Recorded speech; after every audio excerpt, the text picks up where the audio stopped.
2025 നിങ്ങൾക്കും എനിക്കും ഒക്കെ എങ്ങനെയാണെന്ന് എനിക്കറിയില്ല. പക്ഷേ മാത്സിൽ ആ നമ്പറിന് വളരെ വലിയൊരു പ്രാധാന്യമുണ്ട്. 2025 എന്ന് പറയുന്നത് 45ന്റെ സ്ക്വയറാണ്. അതായത് അതൊരു പെർഫെക്റ്റ് സ്ക്വയറാണ്.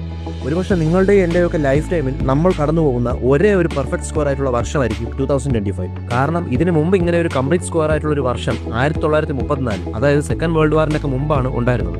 ഇനി അടുത്തത് ഇതുപോലെ പെർഫെക്റ്റ് സ്ക്വയർ ഇയർ ഉണ്ടാവണമെങ്കിൽ 2116 വരെ കാത്തിരിക്കേണ്ടി വരും. അന്നെന്തായാലും നമ്മളാരും ഇവിടെ ഉണ്ടാവില്ല. That's why this year is special.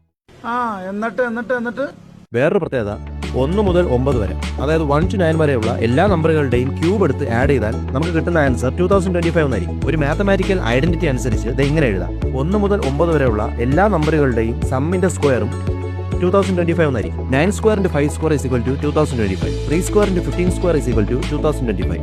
അതായത് രണ്ട് നമ്പറുകളുടെ സ്ക്വയറിന്റെ പ്രൊഡക്റ്റ് ആയിട്ട് രണ്ട് രീതിയിൽ എഴുതാവുന്ന ഒരു നമ്പർ കൂടിയാണ് 2025. ഇത് 3 പെർഫെക്റ്റ് സ്ക്വയറുകളുടെ ഒരു സമ്മായിട്ട് കൂടി നമുക്ക് 2025നെ എഴുതാൻ പറ്റും. അതുപോലെ പല കോൺസിക്യൂട്ടീവ് ആയിട്ടുള്ള നാച്ചുറൽ നമ്പറുകളുടെയും സമ്മാണ് 2025.